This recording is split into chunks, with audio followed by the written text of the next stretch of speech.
Hola, este cuarto video en nuestro curso de Derecho Online va dedicado a las fuentes del derecho, la doctrina. Ya vimos la definición de derecho. El primer video fue la definición de derecho, lo que es el derecho. Segundo video, lo que es el tema de la ley, que es la ley. El tercero, lo que es la jurisprudencia. Este cuarto video va dedicado a lo que es la doctrina. ¿Qué es la doctrina como fuente de derecho en general? ¿Qué es la doctrina?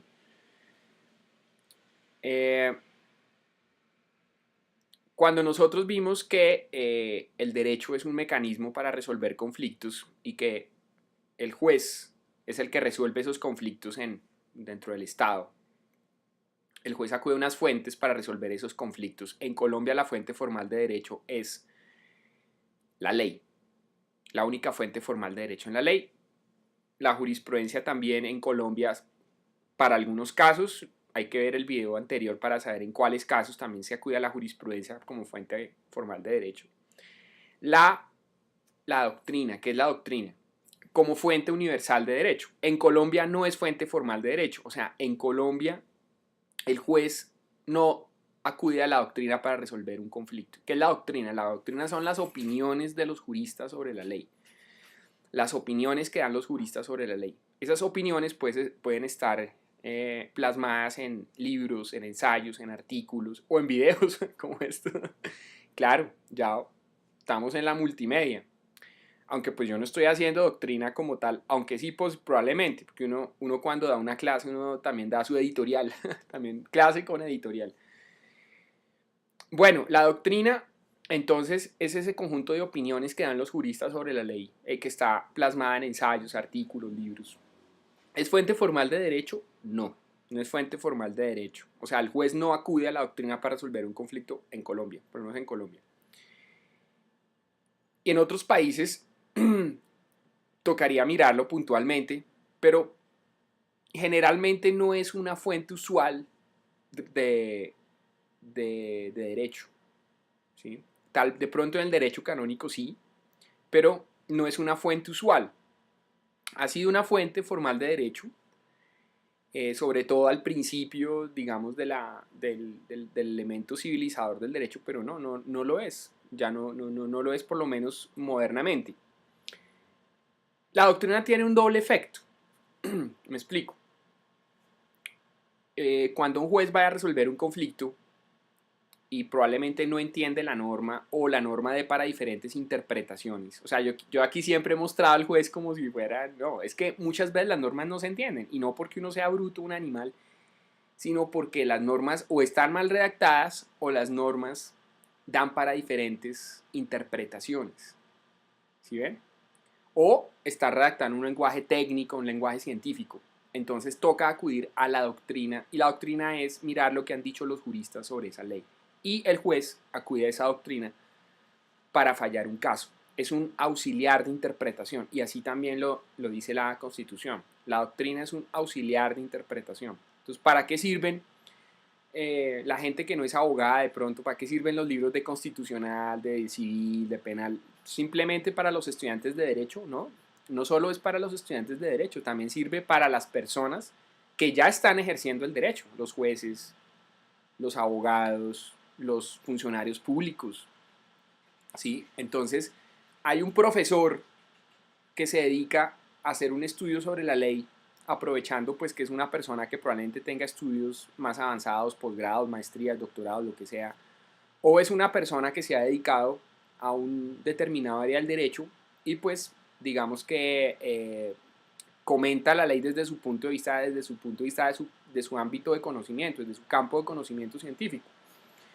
Y escribe un artículo, escribe un ensayo o incluso un libro o un tratado. El juez acude a eso o un funcionario público acude a eso y lo plasma en su sentencia, en su acto administrativo, incluso en los autos. Hay autos incluso que son motivados con doctrina, por ejemplo. ¿Para qué?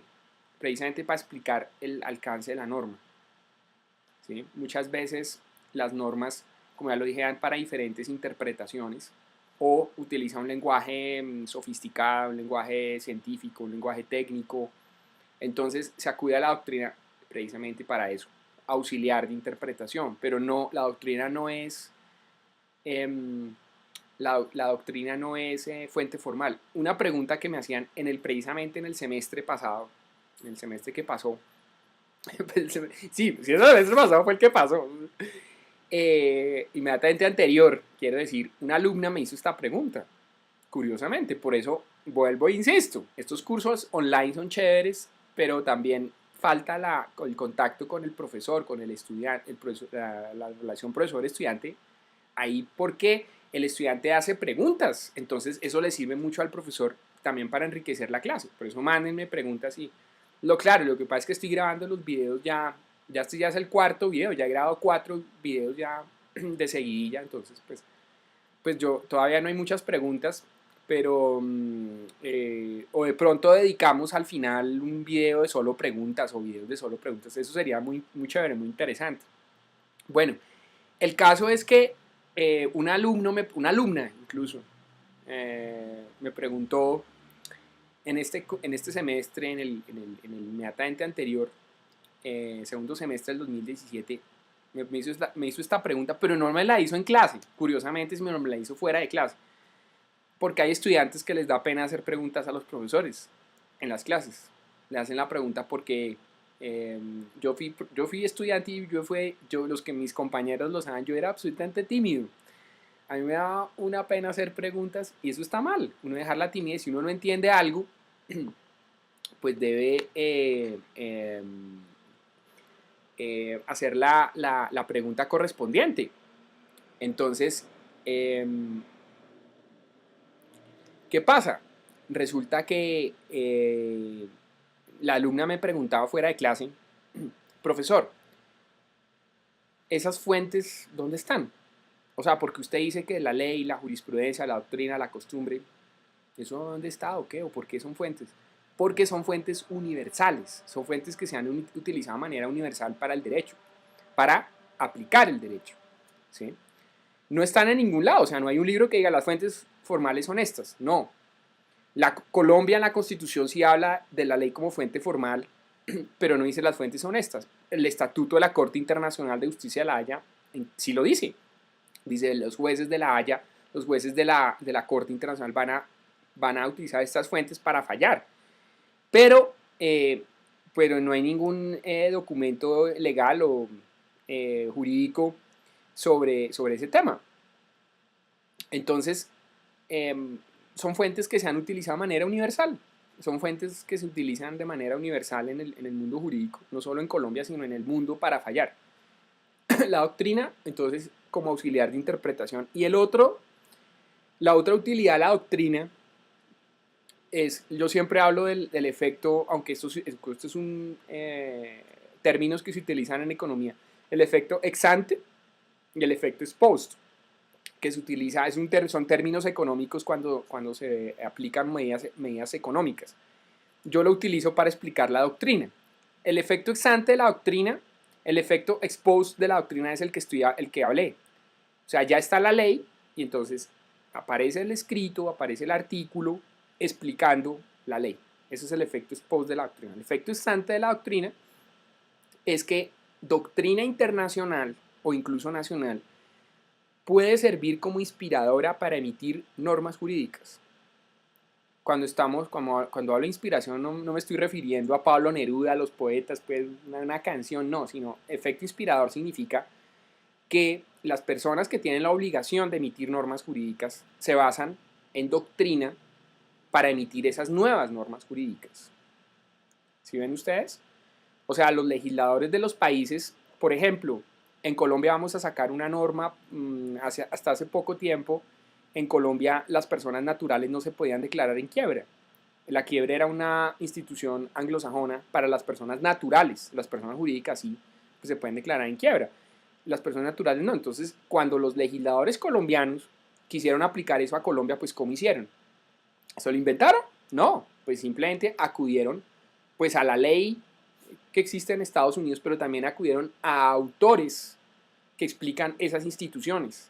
Le dicen, mire, esto funciona de esta manera. Entonces, acudir a la doctrina para explicar esa institución jurídica.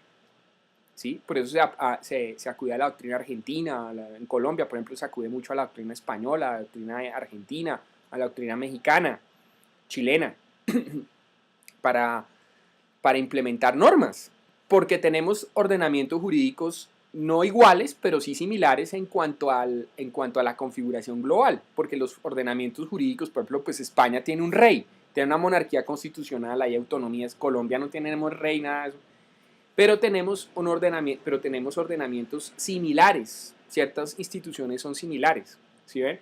Entonces, para implementar una institución se acude a una doctrina extranjera para incorporarla en la legislación nacional.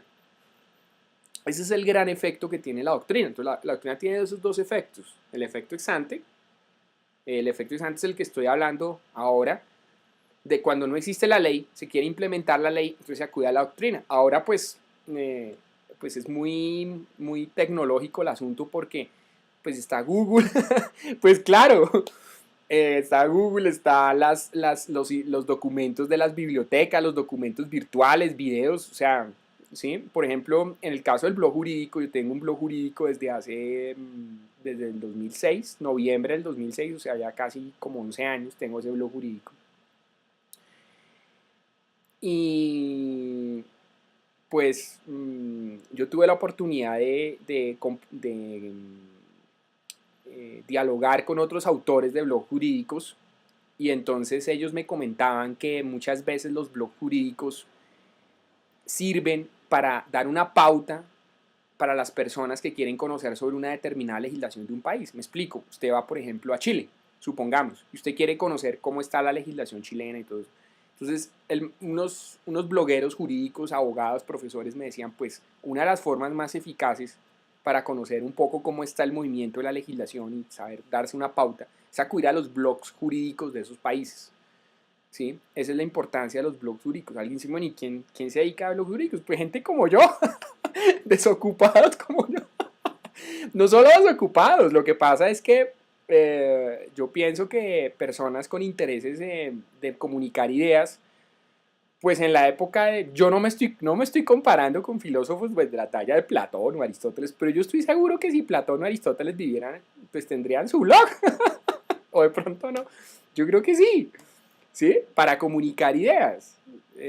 Yo no me estoy poniendo a la altura de Platón, probablemente no, de pronto a Platón o Aristóteles parecían, no, esto es una cosa de quinta, pues no. Entonces muchos profesores tienen blogs, profesores de derecho. Entonces ahí, por ejemplo, publican sentencias, publican libros, ¿sí? Son como blogs mediadores, lo que se puede llamar blogs mediadores informativos. Mi blog más que mediador informativo son blogs donde yo doy opinión sobre determinadas instituciones o noticias jurídicas, ¿sí? Yo lo combino mucho con política, aunque no me gusta meterme mucho con política, porque la gente de la política se enardece demasiado. Entonces se ganan unas insultadas. Por ejemplo, fuera de chisme y de chisme, tengo un blog también de historia. Ahí yo publiqué un artículo que de la revista Semana de hace algunos años sobre publicar los mejores presidentes. Mire, yo simplemente lo que hice fue publicar el artículo, no más. No puse nada de mi autoría. Y ese post ha tenido cientos de comentarios. Cada semana me llega un comentario. ¿Por qué no incluyeron a fulanito dentro de los mejores presidentes? No, ese no sirve. No, es que ese presidente fue de lo peor. No, la gente se enardece mucho con la política. Por eso dicen que uno en la mesa, cuando está comiendo, uno no debe discutir ni de religión ni de política. Y que en las reuniones pues, fraternas entre amigos que uno debe tratar de eludir esos temas porque claro, eso llega a la entraña de la gente. Bueno, entonces por eso yo hablo de política pero muy a mi manera, o sea, no con un tono enardecido, de manera apasionada, sino lo trato de hacer de una manera fría, como un observador. Entonces, mi blog más que mediador es un blog de opinión jurídica. Y, sin embargo, yo también pongo a veces información, sentencias, noticias, bueno. Y esos blogs mediadores sirven entonces para que las personas se den una pauta. Eso es doctrina. ¿sí? Es que ya la doctrina ya no es un libro, uno está acostumbrado, a mí me enseñó en la universidad doctrina, y uno se imagina el libro, ya no es el libro, ya no es la revista. Yo fui director de una revista jurídica, en revista Temas Jurídicos, que pues entre otras les mando saludos a, si hay algún integrante de la revista Temas Jurídicos o exintegrante, pues un saludo. Es la revista, una revista que creó Gustavo de Grave en el Rosario, inspirado en Harvard Law Review. La revista de Harvard es editada por estudiantes. De hecho, Barack Obama fue el primer el primer editor, que es como director afroamericano en ser editor de la Harvard Law Review. Es editada por estudiantes. Gustavo de Grave hizo algo similar en el Rosario, entonces fue una revista que funcionó editada por estudiantes. Yo fui director de esa revista. El primer gafufo, no mentiras, creo que ya habían habido otros gafufos que han sido directores de la revista. Esa revista era editada por estudiantes, pero nosotros lo hacíamos de una manera muy seria, o sea, había artículos de profesores, nosotros hacíamos artículos jurídicos con investigación, una cosa muy seria, incluso ganamos premios serios. La revista se ha ganado premios por ese motivo.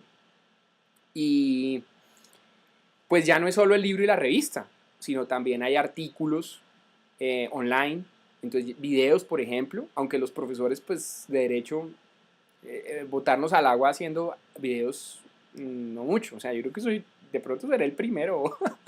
Deben haber otros profesores, pero no es usual porque a los abogados sí nos da cierta pena o cierto todavía un recelo, pero están los blogs, todos los artículos online de las bibliotecas, por ejemplo, ya están los artículos electrónicos, entonces ya la cosa es diferente, entonces eso ya es doctrina, si ven ustedes, entonces esa es la importancia de la doctrina.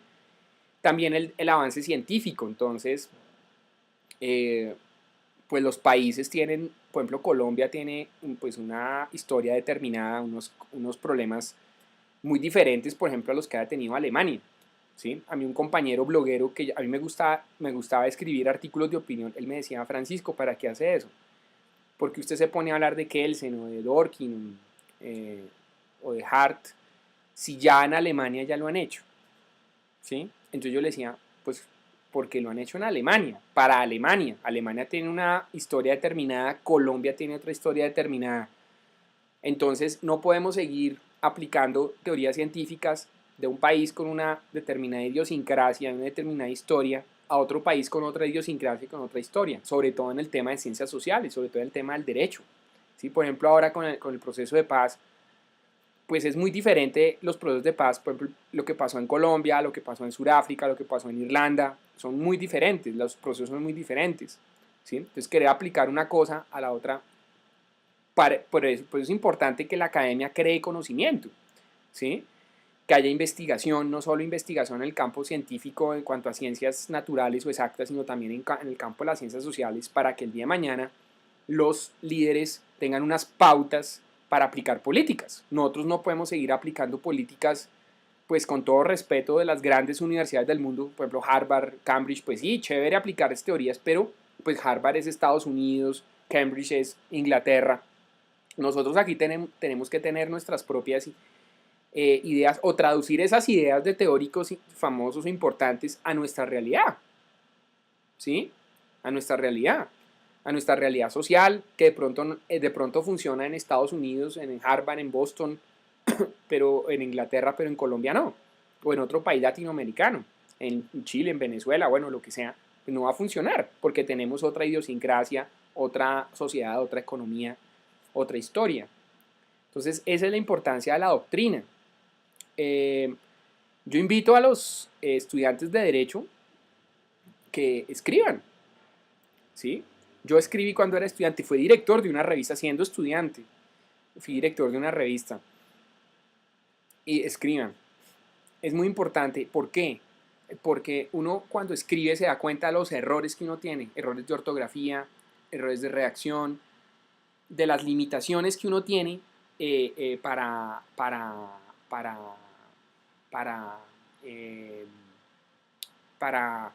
es que aquí hay un gato que se llama Gatuno Rodríguez, entonces Gatuno Rodríguez que él quiere echarse encima mío, ¿sí? Ese es el asunto de grabar en la casa, pues sí, en un hogar, entonces está el gato.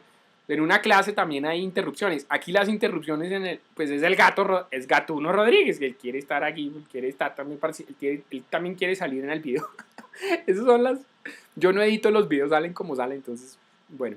Entonces, la doctrina tiene ese efecto. ¿Sí? La doctrina tiene ese efecto, que es un efecto, digamos, es un efecto de interpretación, ayuda a la interpretación de las normas, pero también la doctrina sirve para inspirar nuevas normas.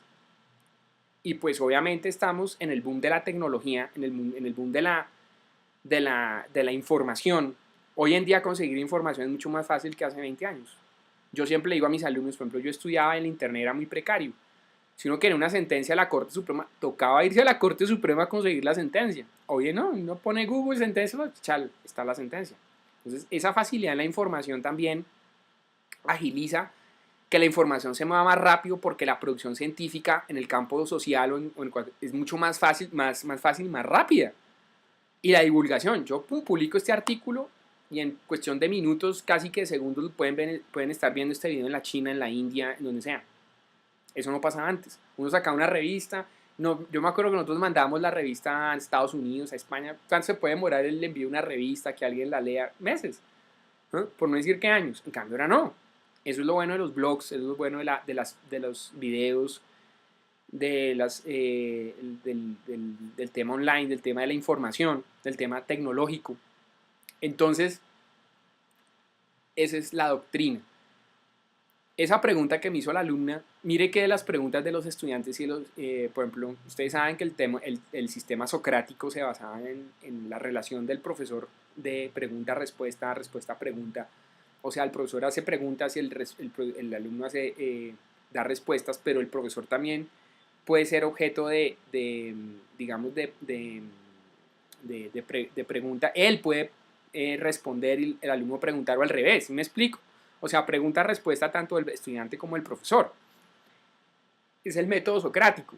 Entonces, que es muy enriquecedor, que es lo que no tiene esto acá. De pronto, si lo hacemos un Facebook Live, de pronto sea mucho más, más interactiva la cosa. El estudiante, la pregunta de una estudiante, porque fue una estudiante mujer la que me hizo esta pregunta. Ella me decía, bueno, ¿y dónde salen las fuentes? ¿Dónde encuentro yo las fuentes? No, son fuentes universales. ¿Sí ven ustedes? Entonces la doctrina se ha utilizado, o sea, también se ha utilizado como fuente formal del derecho. En Colombia actualmente no. Sirve como auxiliar de interpretación. ¿Sí? La doctrina no se vuelve obligatoria.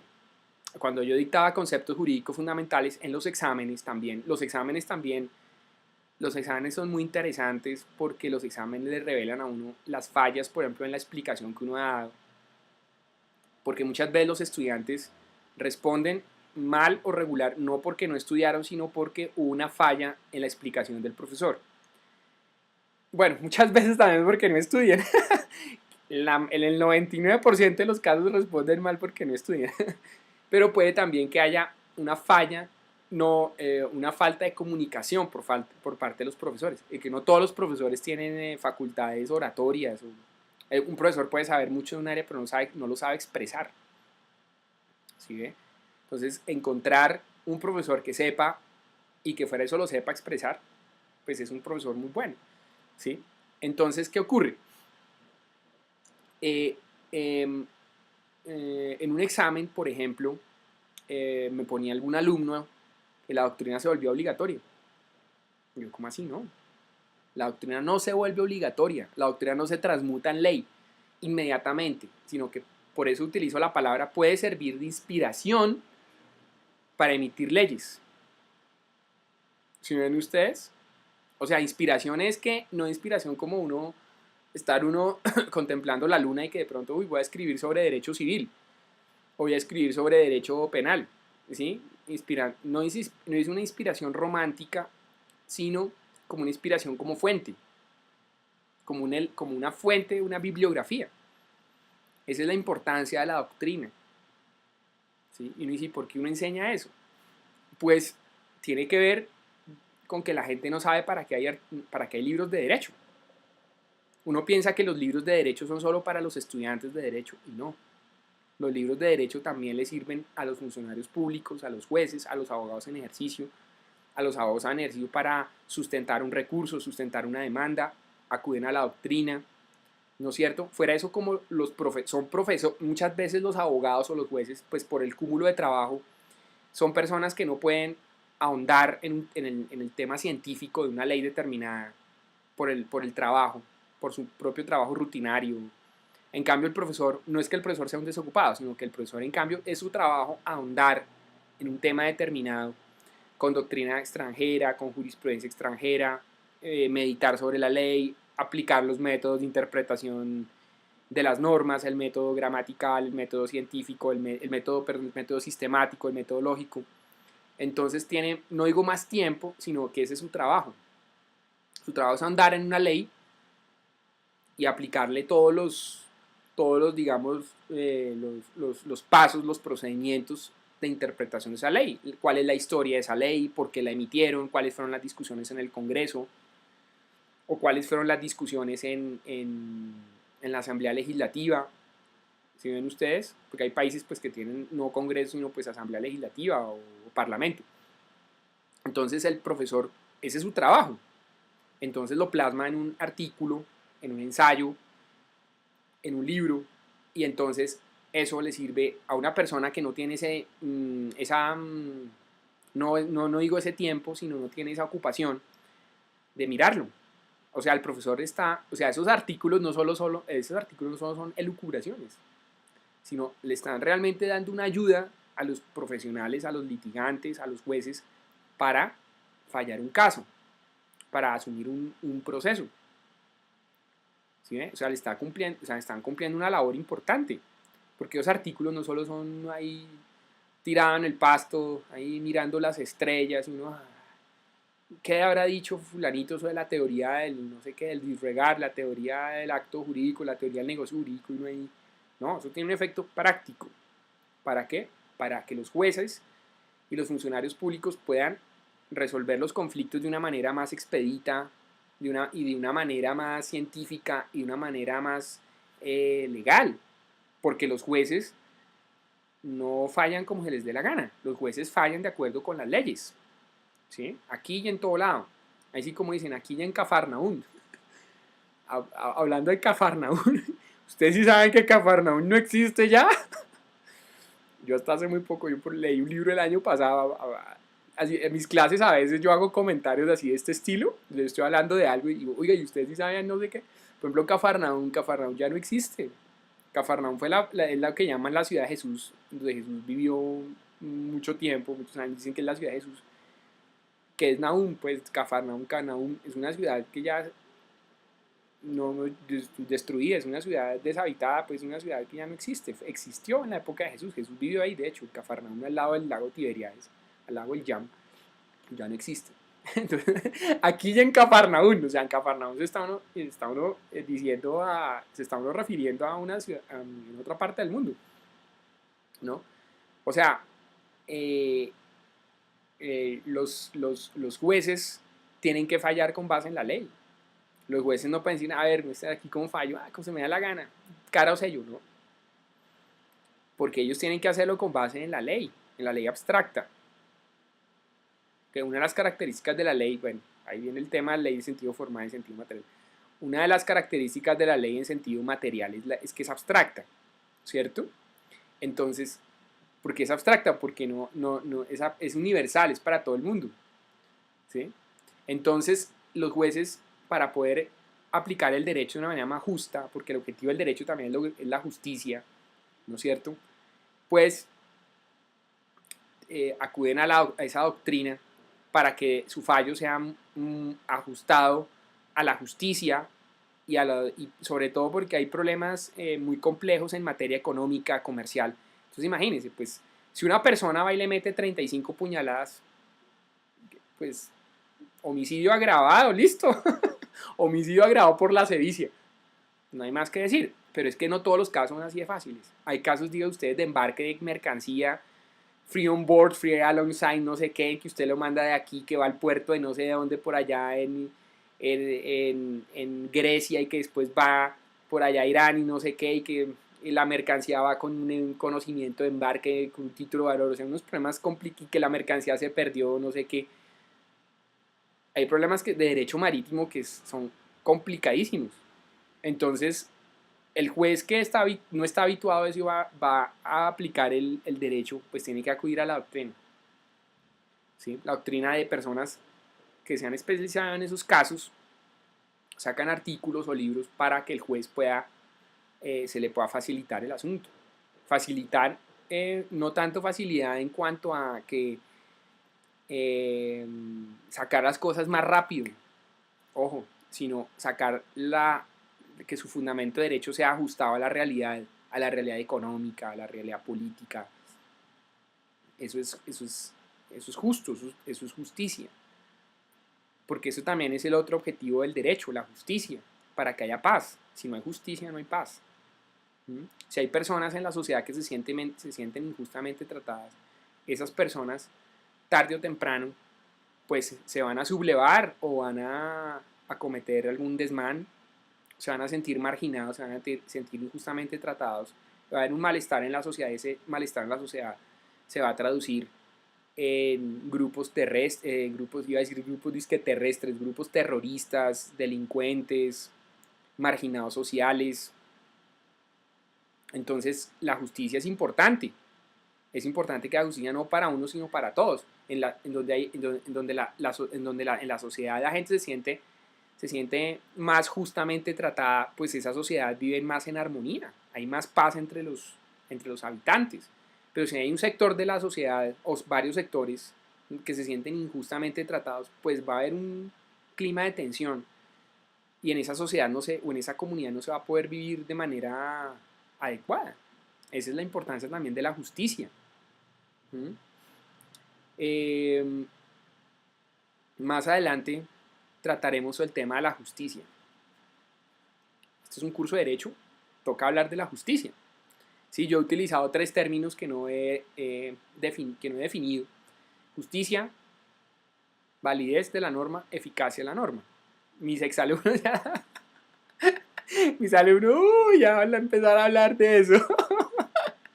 Eso está en el desayuno, en el almuerzo habla de la justicia, validez y eficacia de la norma. Claro, son términos que utilizamos los abogados. Entonces, pues, ¿qué es la justicia?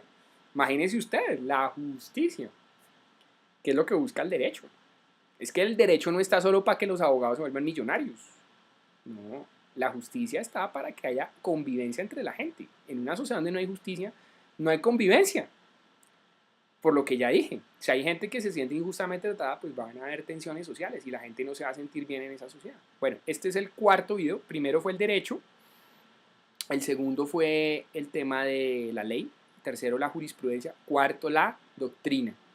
Este video fue dedicado a la doctrina como fuente del derecho. Si tienen preguntas, por favor a fbermudezg@gmail.com. A mi Twitter es fbermudezg. Bueno, entonces este fue el cuarto video de nuestro curso online. Queda pendiente el quinto video. Entonces, un saludo, feliz resto de día.